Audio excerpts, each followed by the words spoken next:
안녕하세요. 전 얼마 전 너무나도 소중한 보물을 얻게 된 여자입니다. 그런데 제가 이 보물을 얻게 되기까지 정말 많은 일들이 있었어요. 저희 시모가 저를 참 여러 가지로 힘들게 했었거든요.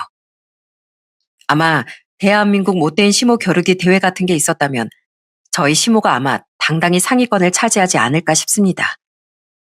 그럼 지금부터 저희 시모에 대해서 얘기해 볼 테니 잘 들어주셨으면 좋겠습니다. 제가 어렸을 적 저희 아빠는 공무원이셨고 엄만 전업주부로 저희 삼남매를 키우셨어요. 저희 부모님은 남들이 다 부러워하는 인고 부부였답니다. 엄만 아빠가 퇴근할 시간이 되면 꼭 집 앞까지 마중을 나가셨는데 집에 들어올 때도 항상 두 분이서 손을 잡고 웃으면서 들어오시더라고요. 저희 아빠도 평소에 엄마한테 얼마나 공주 대접을 해주셨는지 몰라요. 여보, 나 퇴근해서도 아직 기운이 철철 넘치니까 남은 집안일은 내가 다 할게. 당신은 앉아서 좀 쉬어. 나 당신이 살림하느라 손 거칠어지는 거 보고 싶지 않단 말이야. 아휴, 애엄마가 살림하다 보면 손도 거칠어지는 건 당연한 건데 왜 그래. 당신이야말로 하루 종일 일하느라 피곤했을 텐데 얼른 씻고 쉬어. 집안일은 원래 내 담당이니까 당신은 신경 안 써도 돼. 그렇게 저희 삼남매는 사랑이 넘치는 가정에서 자라 각자 대학을 졸업하고 직장을 들어가게 되었습니다. 저희 언니랑 오빤 30대 초반에 결혼을 했는데 형부랑 새언니가 둘 다 정말 좋은 사람이더라고요. 집에서 다 같이 모이면 그렇게 즐거울 수가 없었어요.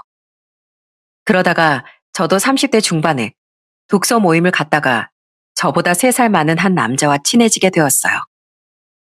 말도 잘 통하고 성격도 잘 맞아서 친하게 지내다 연인 관계로 발전하게 되었습니다. 남자친구는 아버지가 운영하는 제지회사의 과장으로 근무 중이었는데 집안이 좀 잘 사는 편인데도 불구하고 참 검소하게 살더라고요. 평소에도 차를 끌고 다니기보단 대중교통을 많이 타고 다녔어요. 그런데 한 번은 남자친구와 같이 지하철을 탔는데 노약자석에 대학생으로 보이는 어떤 젊은 남자가 앉아 있는 거예요. 그런데 다음 역에서 몸이 불편해 보이는 할아버지 한 분이 타시더니 그 남자 앞에 가서 이렇게 말씀하시더군요. 학생, 내가 다리가 많이 불편해서 그러는데 자리 좀 비켜주면 안 될까? 내가 무릎 수술한 지가 얼마 안 돼서 서 있기가 많이 힘들거든.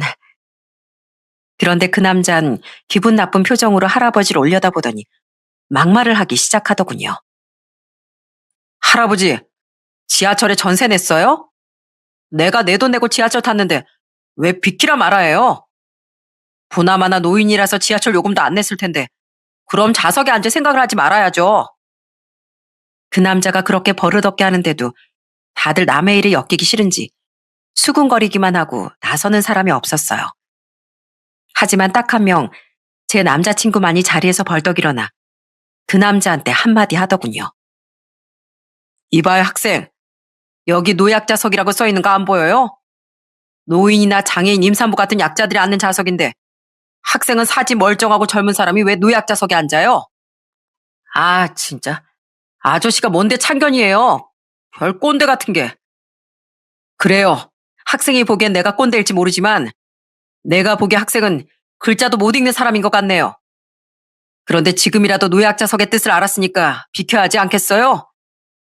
저쪽에 빈자리 있으니까 저쪽 가서 앉으라고요. 남자친구가 그렇게 호통을 치자 학생은 에이씨 하고 짜증을 내더니 쪽팔린다면서 다른 칸으로 가버리더군요.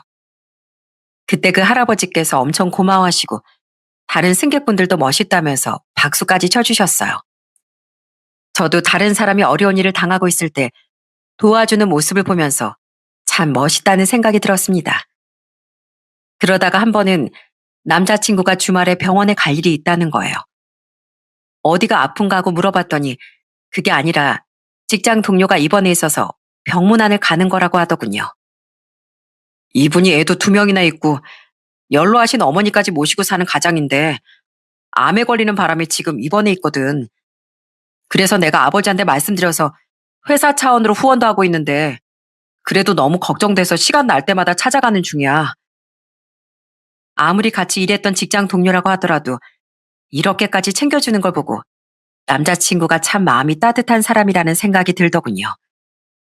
그런데 남자친구와 만나면 만날수록 더더욱 진국이라는 생각이 들었어요. 한 번은 비 오는 날 같이 길을 걷고 있었는데 저희 앞에서 걸어가고 있던 어떤 아주마가 빗길에 미끄러지는 바람에 넘어지고 만 거예요. 그래서 그 아줌마가 들고 있던 봉투가 바닥에 떨어지면서 찢어져 안에 있던 내용물들이 다 쏟아지고 말았어요. 그런데 남자친구는 그걸 또 그냥 지나치지 않았습니다. 아주머니, 괜찮으세요? 어디 다치신 데는 없는 거예요? 아유, 봉투가 다 찢어져서 이거 담아가실 데도 없을 것 같은데 제가 얼른 가서 봉투 하나 사다 드릴 테니까 조금만 기다리세요. 남자친구는 그 아줌마를 부축해서 일으켜 세워주고선 편의점으로 달려가 봉투 하나를 사오더군요. 그러더니 친절하게 그 물건을 하나하나 봉투에 넣어줬어요. 그러자 그 아줌마가 엄청 고마워하시더군요. 아유, 고마워요, 총각. 내가 슬리퍼를 신고 나오는 바람에 미끄러워서 넘어졌나 봐요. 괜히 나 때문에 총각이 돈까지 쓰고 수고스러웠네요. 그러자 남자친구는 별일 아니라면서 쑥스러워하더군요. 전 매사에 그렇게 남을 위해 행동하는 남자친구가 정말 좋게 느껴졌습니다. 그래서 남자친구와 결혼 약속도 하게 되었어요.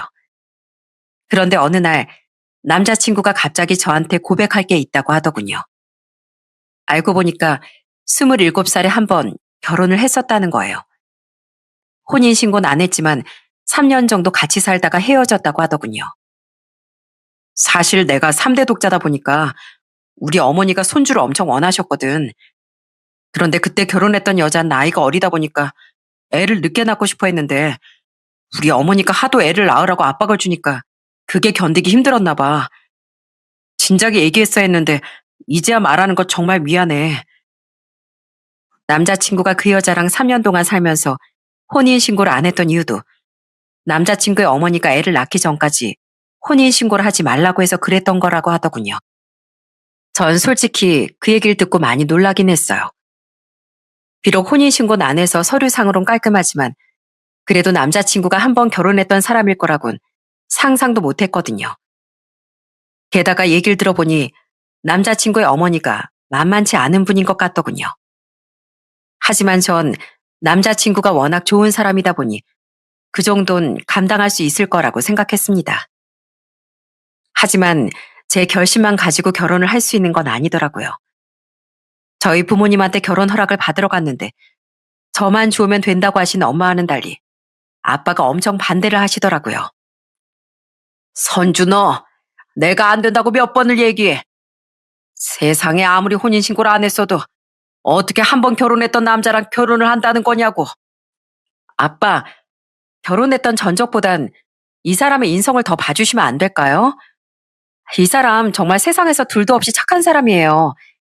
길 가다가 어려운 사람이 보이면 절대 그냥 지나치지 않고요. 식당에서 직원이 실수를 해도 웃으면서 그냥 넘어가주는 사람이라고요. 게다가 회사의 아픈 직원한텐 정기적으로 찾아가서 응원까지 해주는 사람이에요. 그러니까 제발 한 번만 다시 생각해 주시면 안 돼요? 안 된다고 했지? 세상에 어느 부모가 자기 딸을 딴 여자랑 3년이나 같이 살았던 남자랑 결혼을 시켜? 네가 아무리 이래봤자 소용없다. 그놈은 절대 안 되니까 지금이라도 얼른 정리해. 알았어? 저는 매일매일 울고불고 하면서 아빠를 설득해봤지만 전혀 소용이 없었습니다. 사랑하는 남자와 결혼도 마음대로 못하는 현실이 너무 참담했어요. 그런데 마침 제가 그때쯤 회사 일이 바빠서 야근을 많이 했는데 스트레스까지 많이 받다 보니까 제 몸에 무리가 왔나 봐요. 어느 날 일을 하다가 저도 모르게 피식 쓰러지고 말았습니다. 직장 동료들이 119에 신고해서 병원에 실려갔는데 제가 입원했다는 소식을 듣고 남자친구가 병원에 달려와선 제 앞에 무릎까지 꿇고 펑펑 울기 시작하더군요. 선주야, 미안해. 이게 다 모자란 나 때문이야. 난 네가 행복하기만을 바랬는데 이러면 내가 널 불행하게 만들고 있는 거잖아. 선주야, 차라리 그냥 내가 조용히 물러날게. 나 다시는 너 힘들게 하고 싶지 않아. 너랑 헤어지면 평생 널 못 잊겠지만 그래도 널 위해선 그게 맞는 선택인 것 같아. 그런데 그때 조용히 병실 문이 열리더니 누군가가 나타났어요. 그건 바로 저희 부모님이었습니다. 남자친구가 제 앞에서 펑펑 우는 모습을 다 지켜보셨는지 저희 아빠가 남자친구한테 다가와 이렇게 말씀하시더군요. 자네, 진짜 우리 딸을 위해서 포기할 수 있나? 자네가 아무리 힘들더라도 우리 딸 미래를 위해서 조용히 떠나줄 수 있냐고. 네, 그렇게 하겠습니다. 제가 바라는 건 오직 선주의 행복뿐이니 제가 떠나야 선주가 행복해진다면 무조건 그렇게 하겠습니다. 그러자 저희 아빤 잠시 조용히 생각을 하시더군요. 그러더니 정말 뜻밖의 말씀을 하셨어요. 아니, 우리 선주가 행복해지는 길은 자네가 우리 선주 옆에 있어주는 거네. 나 솔직히 자네가 한번 결혼했다고 하길래 편견을 가지고 있었는데 오늘 우리 선주 앞에서 하는 얘기를 들어보니 내가 오해했던 것 같네. 나도 남자지만 남자가 이렇게 무릎까지 꿇고 펑펑 우는 게 쉬운 일은 아니지 않은가. 저와 남자친구는 그 얘기를 듣고 정말 깜짝 놀라고 말았어요. 절대 생각을 바꾸지 않을 것 같았던 저희 아빠가 드디어 결혼 허락을 해주신 거예요. 아마 남자친구가 절 생각하는 마음이 진심이라고 느끼셨던 것 같아요. 그날 남자친구와 전 한참 동안이나 눈물을 흘리며 아빠한테 감사하다고 얘기했답니다. 그 후 저는 예비 시댁에도 결혼 허락을 받고 36살의 나이로 결혼을 하게 되었어요. 그렇게 결혼 후 남편은 저희 집에 정말 잘하더군요. 저희 아빠가 시사나 경제 부문에 관심이 많으시다는 걸 알고선 관련 기사들과 인터넷에서 찾은 정보들을 스크랩해서 아빠한테 드린 적도 있었어요. 자네, 회사 다니라 바쁜 사람이 도대체 이런 건 언제 했나? 이거 완전 내가 궁금해하는 내용들만 쏙쏙 뽑아왔잖아. 그러자 옆에 있던 형부도 껄껄 웃으며 칭찬을 하시더군요. 이야, 나도 아버님한테 잘한다고 생각했는데 이제 보니까 동선 한술 더 뜨는구만. 세상에, 난 왜 저런 걸 할 생각을 못했을까? 게다가 남편은 음식하는 걸 좋아하는 저희 엄마를 위해 주방 도구들도 비싸고 좋은 걸로 다 바꿔드리더군요. 엄만 남편이 사다 드린 주방 도구들을 써보시더니 엄청 좋아하셨어요. 세상에, 우리 임서방이 사다 준 과일 쓰니까 질긴 것도 쉽게 잘리고 손이 하나도 안 아프더라고. 게다가 이 믹서기도 얼마나 좋은지 몰라. 이러다가 콘크리트도 갈 수 있을 것 같다니까. 저는 그 모습이 너무 고마워서 저도 남편한테 최대한 잘해주려고 노력했습니다. 남편 기 살려주기 프로젝트라면서 옷도 깔끔한 걸로 사주고 미용실 가서 머리도 해주고선 SNS에 올렸어요. 그런데 저희 시아버지가 그걸 보셨는지 다음에 시댁에 갔을 때 저한테 이러시더라고요. 세아가, 너 SNS 보니까 우리 아들 완전히 멋있게 변신시켜줬더라. 그래서 말인데 이번엔 내가 며느리 기 살려주기 프로젝트 한번 해주마. 네가 우리 아들한테 해준 것처럼 이번엔 내가 너한테 머리부터 발끝까지 싹 바꿔주마. 시아버진 그렇게 말씀하시고선 절 백화점에 데려가 옷이랑 신발이랑 가방까지 싹 다 사주셨어요. 제가 비싼 건 필요 없다고 했는데도 굳이 좋은 걸로 사주시더라고요. 그런데 얼마 후 제가 남편한테 해준 밥을 사진 찍어서 SNS에 올렸는데 시아버지가 또 그걸 보시더니 맛있겠다고 하시는 거예요. 그래서 한 번은 시부모님을 저희 집에 초대해서 밥을 해드린 적도 있었습니다. 그랬더니 시아버지께서 엄청 좋아하시더라고요. 세상에, 세아가 네가 하는 음식을 먹어보니까 안사돈께서 얼마나 음식을 잘하시는지 알겠다. 그러니까 너도 그 손맛을 물려받아서 이렇게 음식을 기똥차게 하는 거겠지. 솔직히 말하면 네 시애미가 만든 음식들보다 훨씬 맛있는 것 같아. 그런데 시아버지가 그렇게 말씀하시자 옆에 있던 시모가 입을 삐죽거리며 한마디 하시더라고요. 아니 왜 가만히 있던 날 걸고 넘어지고 난리야. 난 평생 사모님 소리 들으면서 살다 보니까 내 손으로 음식 해본 적이 별로 없어서 그래. 남들한테 돈만 주면 뚝딱 해주는 걸 내가 뭐하러 사서 고생을 해. 사실 저희 시아버지가 오랫동안 사업을 하시다 보니 돈이 좀 있으신 편이라 시모가 사모님 소리 들으면서 사셨던 것 같더라고요. 그래서 그런지 몰라도 평소에 약간 다른 사람을 무시하는 태도가 보일 때가 있었어요. 한 번은 시모와 같이 마트에 갔는데 계산대에서 마트 직원이 봉투 필요하세요 하고 물어보니까 다짜고짜 그 직원한테 짜증을 내시더군요. 아니 그럼 봉투를 줘야지. 이걸 그냥 손으로 들고 가요? 내가 무슨 오징어처럼 손이 10개가 있는 것도 아닌데 이걸 어떻게 들고 가란 말이에요? 나이도 50밖에 안 돼 보이는데 벌써부터 눈이 삐었나? 전 갑자기 막말을 하는 시모를 보고 너무 당황스럽더군요. 그래서 제가 대신 마트 직원분에게 사과를 하고 얼른 계산을 마치고 나왔어요. 어머님, 혹시 오늘 뭐 기분 안 좋은 일 있으세요? 그냥 봉투 필요하냐고 물어본 건데 너무 예민하게 반응하시는 것 같아서요. 예민하기 뭘 예민해? 저렇게 눈치도 없고 일하는 센스가 없으니까 마트에서 캐셔 일이나 하는 거야. 그리고 내가 평생 사람 부리면서 살아서 잘하는데 저런 직원은 초장에 확실하게 잡아야 돼. 그래야 다음부터 그런 실수 안 하는 거라고. 저는 별것도 아닌 걸로 남을 무시하는 그 태도를 도저히 이해할 수 없었어요. 그런데 또 다른 문제가 하나 더 있었습니다. 역시나 예상했던 대로 시모가 저한테도 임신 얘기를 꺼내기 시작한 거예요. 예, 너 여자 나이 30대 중반부턴 기형아 확률 올라가는 거 몰라? 넌 이미 30대 중반이니까 더 늦기 전에 얼른 낳아야 될 거 아니야. 어머님, 저도 노력하고 있으니까 너무 재촉하지 마세요. 요즘엔 애를 늦게 낳는 사람들이 많아서 40대 때 출산하는 사람들도 꽤 있어요. 그러니까 조금만 차분하게 기다려주시면 안 될까요? 그때까지만 해도 전 남편이랑 같이 열심히 노력하면 금방 임신을 할 수 있을 거라고 생각했습니다. 하지만 임신이라는 게 그렇게 쉬운 일이 아니더군요.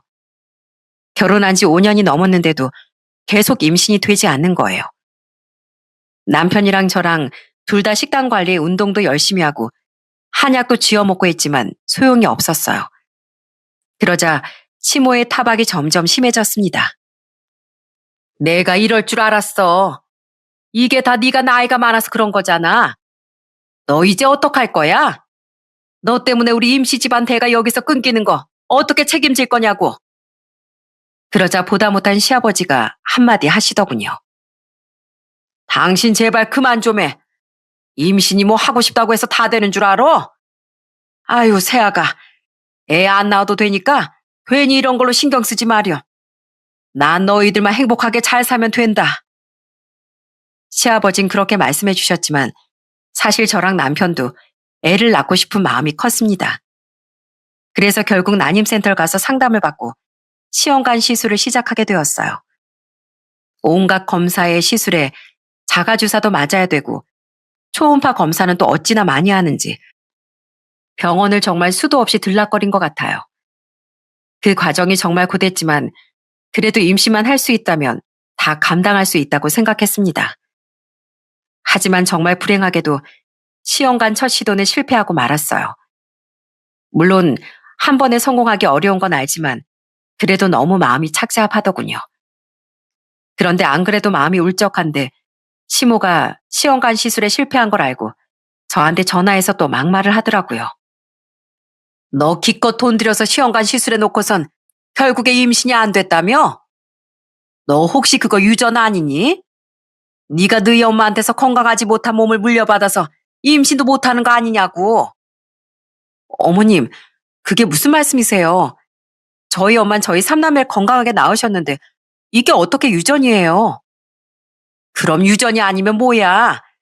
너 때문에 우리 아들이 열심히 일해서 번 돈 병원비로 다 날리게 생겼잖아. 이렇게 될 거였으면 우리 아들이 너 말고 더 건강하고 어린 여자랑 결혼할 수 있게 진작에 헤어졌어야지. 왜 우리 아들이랑 결혼을 해서 이 사다를 만들어? 아니, 제가 임신을 안 하고 싶어서 안 하는 줄 아세요? 안 그래도 속상한데 제발 그런 말 좀 하지 마세요. 어머님 때문에 생기려던 애도 안 생기겠어요.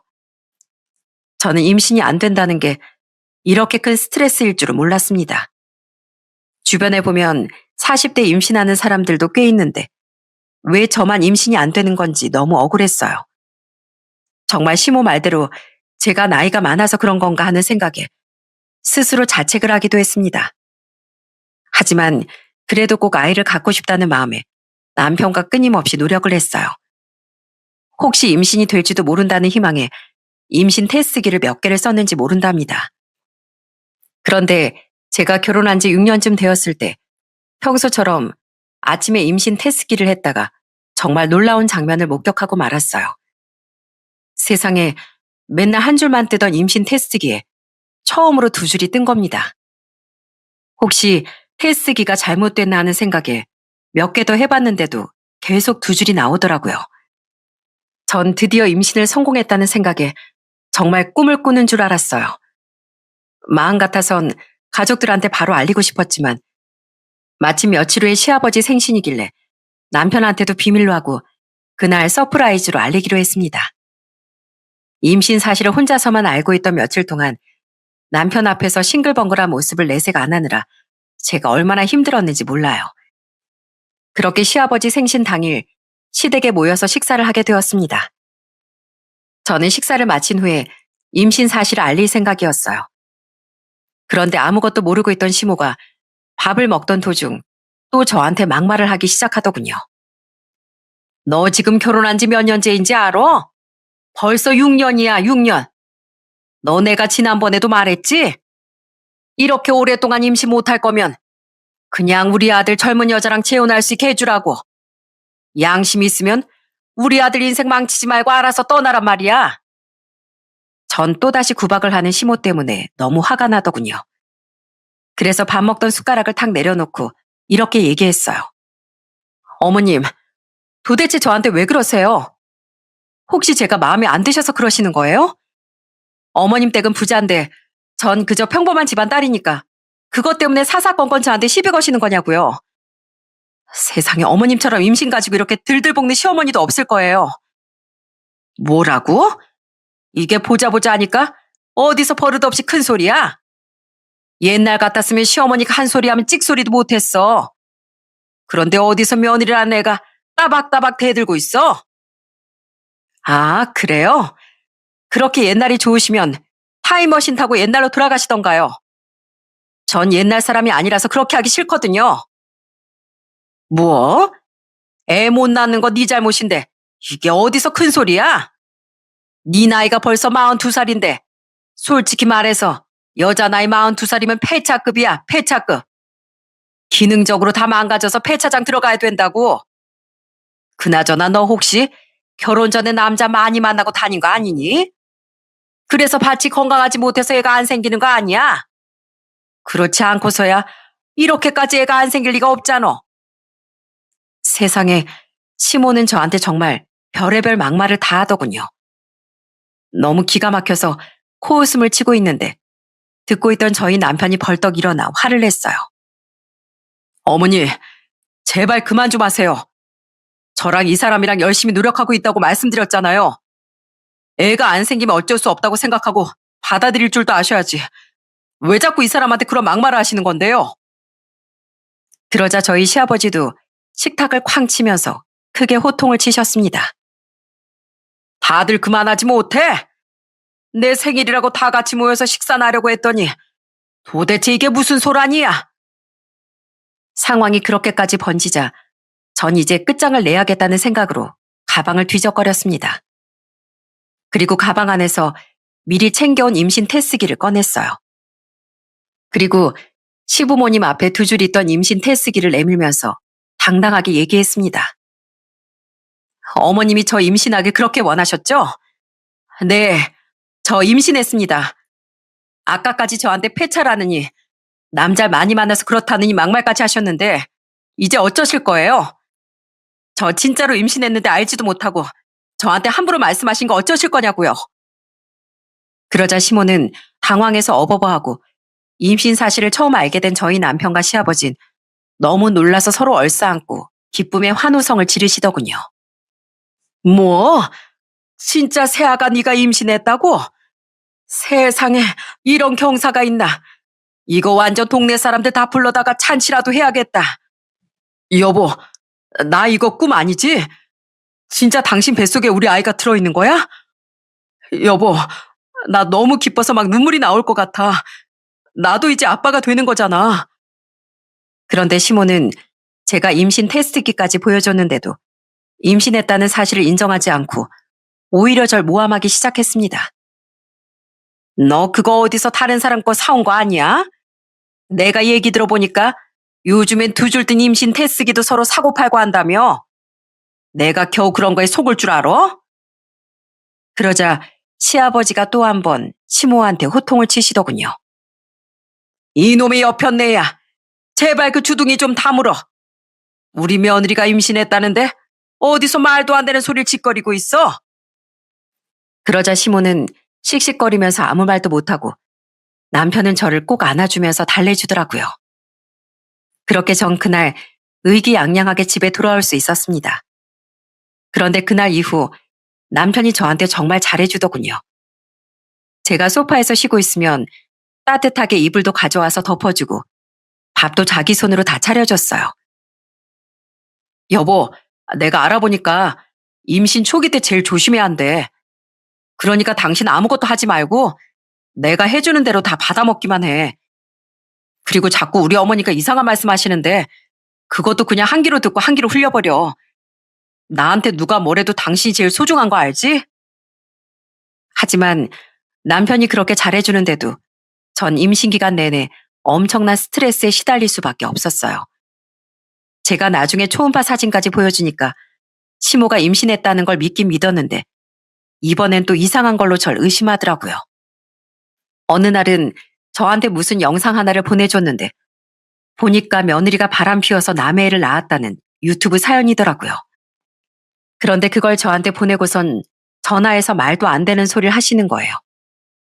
예, 너 내가 보낸 영상 봤지? 너 혹시 그거 보고 뭐 찔리는 거 없니? 너 솔직히 말해봐. 너 뱃속에 있는 그 애 우리 아들애 아니지? 그게 무슨 소리세요? 이 애가 우리 그 애가 아니면 누구 애인데요? 그거야 나도 모르지. 솔직히 말해서 네가 우리 아들 몰래 딴 남자들 만나고 다녔을지 누가 아니? 제발 말도 안 되는 소리 좀 하지 마세요. 제가 그런 더러운 짓거리를 하는 사람인 줄 아세요? 세상에, 시모는 제가 바람을 피워서 남의 애를 임신했다고 착각을 하고 계시더군요. 제가 아무리 아니라고 해봤자 소용이 없었어요. 그런데 더 황당했던 건 시모가 하도 이상한 주장을 계속 펼치니까 시아버지까지 절 의심하기 시작했다는 거예요. 새아가, 지금이라도 그냥 솔직하게 얘기 좀 해봐라. 진짜 그 뱃속에 있는 아이 우리 손주 맞니? 아버님, 아버님까지 도대체 왜 그러세요? 아버님은 제가 그런 짓거리를 하고 다니는 여자처럼 보이세요? 저는 저를 의심하는 시부모님 때문에 하루하루 너무 힘들었습니다. 그래도 다행인 건 남편만큼은 절 믿고 엄청 잘해줬다는 거예요. 제가 늦은 나이에 임신을 했다 보니까 혹시라도 유산이 될까봐 저를 아주 애지중지했어요. 제가 조금이라도 피곤할까봐 저를 계속 쉬게 하고 집안일 같은 것도 다 혼자 하더군요. 게다가 입덧 때도 제가 못 먹고 괴로워하니까 자기만 혼자 먹는 게 미안하다며 같이 굶기도 했어요. 그런데 그 와중에도 시모는 계속 저를 못 살게 굴기만 하더군요. 한 번은 쉬는 날에 저희 집에 찾아와선 다짜고짜 저한테 또 말도 안 되는 요구를 하는 거예요. 너 지금 다니는 직장에 남자 직원들 많이 있지? 내가 오늘 하루 시간 줄 테니까 너희 회사에 있는 남자 직원들 리스트 좀 뽑아봐라. 내가 네 뱃속에 있는 그의 아빠가 누군지 색출 해내야겠으니까. 뭐라고요? 이제 하다하다 제가 직장 동료랑 바람을 피웠다고 생각하시는 거예요? 제가 아니라고 도대체 몇 번을 말씀드려요. 도대체 언제까지 절 의심하실 거냐고요. 만약에 제가 이해 낳았는데 어머님 손주 맞으면 어쩌실 건데요? 저 그럼 그땐 어머님 안 보고 살아도 되죠? 보나마나 내 손주도 아닐 텐데 무슨 상관이야. 그러든지 말든지 네 마음대로 해라. 네, 꼭 그렇게 할게요. 그러니까 저한테 더 이상 쓸데없는 얘기하지 마시고 나중에 친자 검사 결과나 기다리세요. 아시겠어요? 저는 그렇게 말하고선 시모를 집에서 쫓아냈어요. 시모 때문에 받는 스트레스가 너무 크다 보니까 애한테도 안 좋을 것 같아서 결국엔 마지막 2달 동안은 친정에서 지내게 되었습니다. 만약에 운이 나빴다면 시모 때문에 스트레스 받아서 어렵게 가진 아이를 유산했을지도 모릅니다. 그래도 다행히 전 10달을 꽉 채우고 건강한 아들을 출산할 수 있게 되었습니다. 아들을 출산한 후 양가 부모님이 다 병원으로 오셨어요. 다들 절 축하해주러 오신 거겠지만 시모만큼은 제가 낳은 아이가 남편을 닮았는지 안 닮았는지 보러 온 거였습니다. 그런데 저희 시아버진 신생아라 아직 얼굴이 뚜렷하지 않은데도 저희 아들을 보자마자 한눈에 남편의 아이라는 걸 알아보시더군요. 세상에, 우리 형석이 어릴 때랑 똑같이 생겼잖아. 이것 봐라. 내가 뭐라고 했어? 딱 봐도 우리 손주 맞는데 왜 당신이 쓸데없는 의심을 해가지고 우리 며느리한테 상처를 주냐고. 그러자 시모는 또 코웃음을 치면서 반박을 하더군요. 참나, 우리 아들이랑 닮기는 뭐가 닮아. 원래 갓 낳은 애들은 다 똑같이 생긴 거야. 보나마나 딴 남자애가 맞다니까. 저는 끝까지 그런 식으로 나오는 시모를 보고 도저히 참을 수가 없더군요. 그래서 병원 아닌데도 정말 있는 힘껏 크게 소리를 질렀어요. 제발 그놈의 말도 안 되는 소설 좀 그만 쓰세요. 제가 애 낳고 나면 유전자 검사해서 알려드린다고 했죠? 그때까진 가만히 계시라고 했잖아요. 그러자 저희 엄마도 시모를 밖으로 밀면서 화를 내시더군요. 이 보세요, 사돈. 며느리가 애를 낳았는데 그게 무슨 막말입니까? 저 우리 딸 이런 취급 받는 거 못 참으니까 당장 나가세요. 우리 딸 사돈한테 그런 막말 들을 이유도 없으니까 쓸데없는 소리 하지 말고 당장 나가시라고요. 결국 시모는 쫓겨나고 시아버진 저한테 눈물로 사과를 하기 시작하셨습니다. 혜미야, 정말 미안하다. 내가 네 시애미가 짓거리는 헛소리 때문에 잠시나마 널 의심했었어. 네가 그럴 애가 아니라는 걸 뻔히 알면서도 그렇게 생각했던 거 정말 미안하구나. 아니에요, 아버님. 원래 옆에 있는 사람이 말도 안 되는 소리를 수백 번씩 반복하면 자기도 모르게 혹하게 되는 거잖아요. 그래도 아버님은 원래 절 예뻐하셨고 저희 애 보자마자 아버님 손주인 거 바로 알아보셨으니까 하나도 안 서운해요. 그러니까 너무 미안해하지 마세요. 그래도 미안한 걸 어떡하니. 내가 정말 너랑 우리 사돈들께도 면목이 없구나. 그 후 산후조리를 마친 전 약속했던 대로 유전자 검사를 의뢰했습니다. 그리고 검사 결과는 당연하게도 남편과의 친자 확률 99.99%였어요. 저는 당당하게 시모한테 그 검사 결과지를 보여줬습니다. 어머님, 여기 써 있는 거 보이시죠? 어머님은 우리 아들이 어머님 손주 아니길 바라셨을 텐데 이거 안타까워서 어떡하죠? 여기 보니까 어머님 손주 맞다고 되어 있네요. 아니, 정말 우리 손주가 맞다는 거야? 그럼 진짜 우리 임시 집안 핏줄이라는 거네? 그래요. 임시 집안 핏줄이에요. 그나저나 어머님, 제가 전에 분명히 말씀드렸죠? 친자 검사에서 어머님 손주 맞으면 앞으로 어머님 안 보고 산다고 했잖아요. 어머님도 동의하셨으니까 그렇게 해도 되는 거죠? 그러자 시모는 얼굴이 새하얗게 질리면서 변명을 하기 시작하더군요. 아니, 진짜로 나를 안 보고 살겠다고? 예, 그건 내가 잠깐 오해해서 그런 거야. 내 주변 사람들이 나한테 하도 이상한 얘기를 많이 해서 내가 쓸데없이 널 의심했나 봐. 이 얘기를 들어보니까 요즘 젊은 여자들은 결혼해서 애인도 만들고 남자 관계가 지저분하다고 하더라고. 그래서요? 아무리 주변에서 그렇게 얘기했어도 증거도 없이 며느리를 그렇게 의심하시면 안 되죠. 아무튼 전 약속한 대로 앞으로 어머님 안 보고 살 거예요. 그러니까 어머님도 그런 줄 아세요. 애미야, 그러지 마렴. 내가 다 잘못했다. 시모가 저한테 그렇게 사과를 했지만 전 받아주지 않았습니다. 그리고 그 이후에 시모랑 아예 안 보고 살았어요. 임신이 안 된다고 저를 수도 없이 구박한 걸로도 모자라 절 바람이나 피우는 여자로 끝까지 몰고 간 걸 도저히 용서할 수 없었거든요. 저희 남편과 시아버지도 다 제 편이라 절대 시모랑 보지 말라고 하시더군요. 그 후 전 완전히 공주 대접을 받게 되었어요. 시아버진 제 출산 선물로 용돈을 300만 원이나 주시고 육아용품도 엄청 좋은 걸로 사오셨더라고요. 에미야, 내가 이거 제일 좋은 브랜드로 알아보고 산 거다. 내가 그래도 돈 좀 있는 사람인데 우리 손주한테 뭐든지 제일 좋은 걸로 해줘야지. 시아버진 저희 집에 자주 와서 애를 많이 봐주셨어요. 저는 너무 감사해서 밥이라도 맛있게 차려드리고 싶었는데 절대 못 차리게 하시더라고요. 아유, 푹 쉬면서 몸질해야 되는 애가 무슨 밥을 차린다고 그래? 네가 나한테 밥을 차려줄 게 아니라 오히려 내가 너한테 밥을 차려줘야지. 그런데 내가 음식은 할 줄 아는 게 없으니까 너 먹고 싶은 거 있으면 배달시키거나 아니면 직접 가서 사다 주마. 아무리 비싼 음식이어도 상관없으니까 너 먹고 싶은 거 있으면 다 얘기하렴. 한 번은 저희 집에 친정 부모님이 와 계셨는데 시아버지가 그날도 저희 집에 오신다고 하시더군요. 친정 부모님이 와 계신다고 하니까 오히려 잘 됐다면서 두 손에 선물을 가득 사오셨어요. 아이고, 사돈, 정말 감사합니다. 사돈께서 이렇게 예쁜 딸을 며느리 삼게 해주셔서 제가 이렇게 똑두꺼비 같은 손주도 보게 됐네요. 그래서 너무 감사한 마음에 이렇게 선물도 사왔습니다.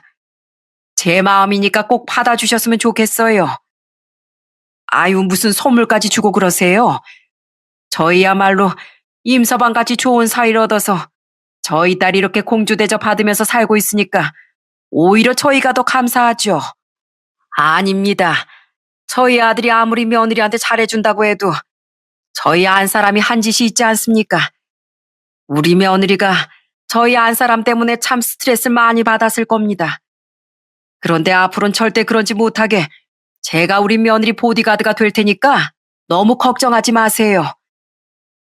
시아버지가 그렇게 말씀하시자 저희 부모님도 안심하셨는지 웃음을 지으시더군요. 게다가 저희 남편도 저한테 너무 잘해주니까 부모님이 참 고마워하셨어요.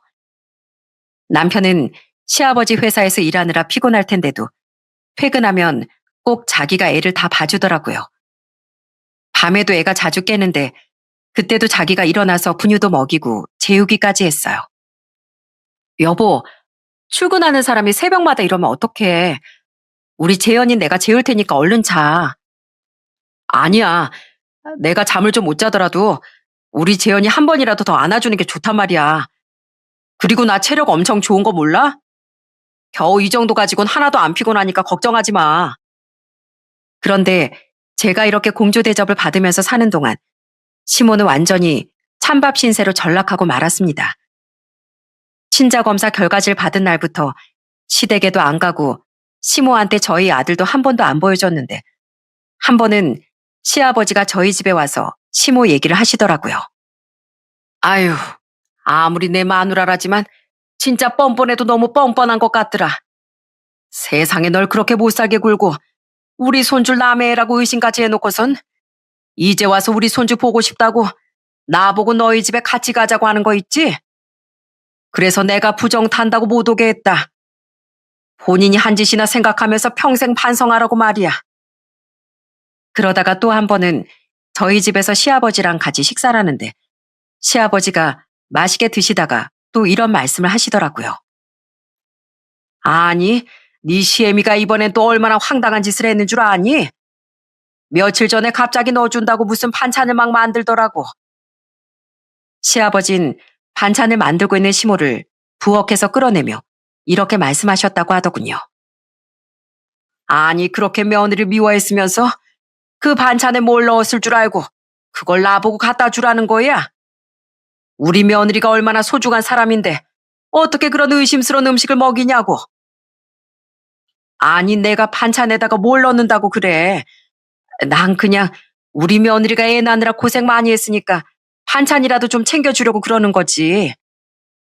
그러니까 당신이 그걸 왜 챙겨주냐고. 그렇게 재료 사다가 낭비할 시간 있으면 밖에서 돈이나 벌어와. 시어머니 자격도 없는 사람이 어디서 시어머니 노릇을 하려고 그래? 그러자 시모는 기가 팍 죽어선 방에 들어가서 하루 종일 안 나왔다고 하더군요. 그 이후에도 시모가 저희 아들을 보고 싶다고 하거나 저한테 연락이라도 하려고 하면 시아버지가 아주 쥐잡듯이 잡으셨나 봐요. 그야말로 쭈구리 신세가 따로 없었습니다. 그런데 시아버지가 하도 무섭게 하시니까 이번엔 시모가 저희 남편한테 전화해서 애원을 하시더라고요. 형서가, 나 우리 손주 너무 보고 싶은데 한 번만 보여주면 안 되니? 내가 그래도 할머니인데 한 번 안아보기라도 해야지. 왜요? 언젠 어머니 손주 아니라면서요? 임신한 사람을 말도 안 되는 의심으로 몇 달 동안 들들 볶으셨으면서 이제 와서 진짜 손주가 맞다니까 보고 싶다고 하시는 거예요? 저요, 어머니가 저희 와이프한테 하시는 행동 절대 용서 못해요. 그러니까 우리 재현이 절대 볼 생각하지 마세요.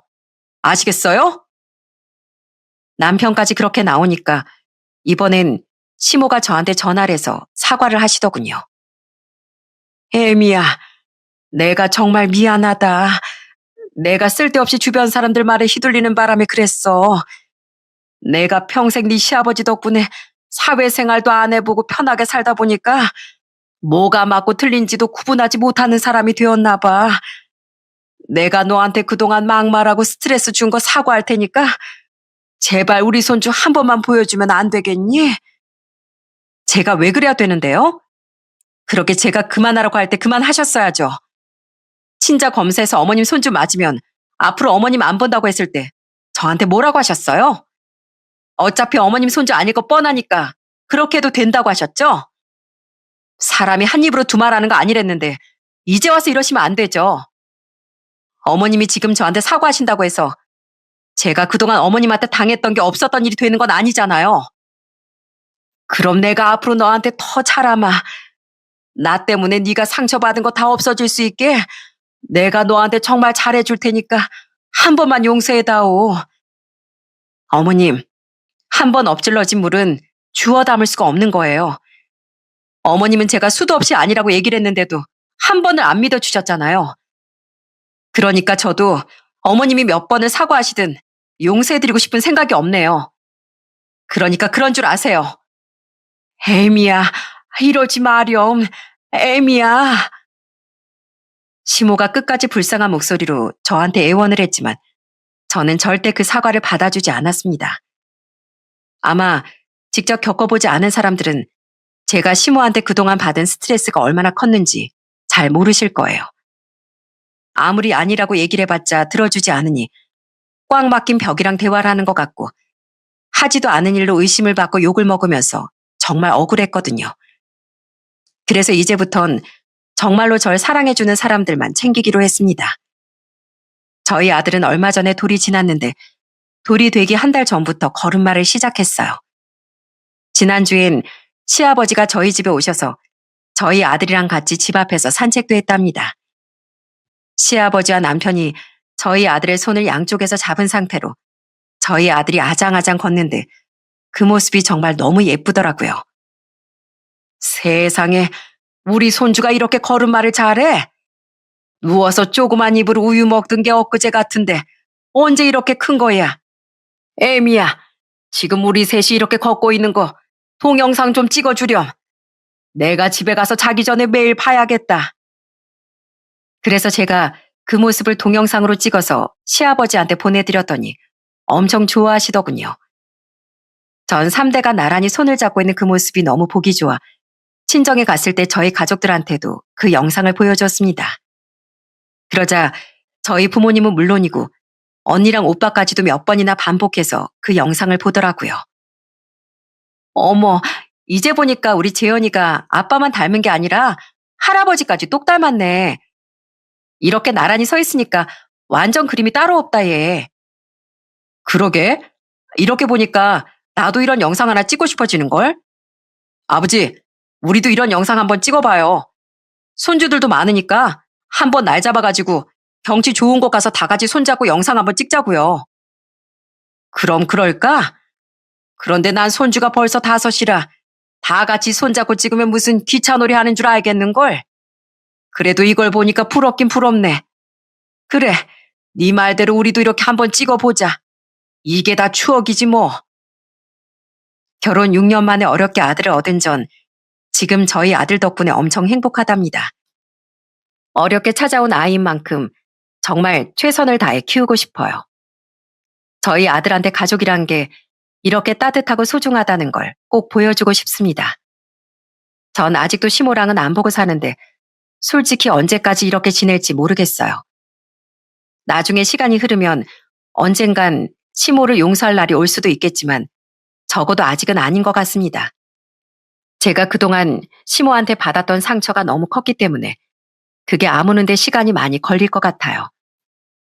시모가 지금 얼마나 후회하고 반성하는지 모르겠지만 우연이라도 제가 쓴 사연을 듣게 된다면 진심으로 본인의 모습을 돌아보셨으면 좋겠어요. 저한테 하는 행동뿐만 아니라 남들한테도 함부로 하시는 일이 많으니 그것까지 꼭 반성하셨으면 좋겠습니다. 불신은 또 다른 불신을 낳는다라는 말이 있죠? 저는 뭐든지 한번 의심하기 시작하면 끝도 없이 의심하게 된다고 생각합니다. 특히 저희 시모처럼 증거도 없이 의심하는 사람이라면 더더욱 그렇겠죠. 가족이란 서로 믿음이 바탕이 되어야 하는 사이인데 그렇게 무작정 의심하기만 하는 사람을 정말 가족이라고 할 수 있을까요?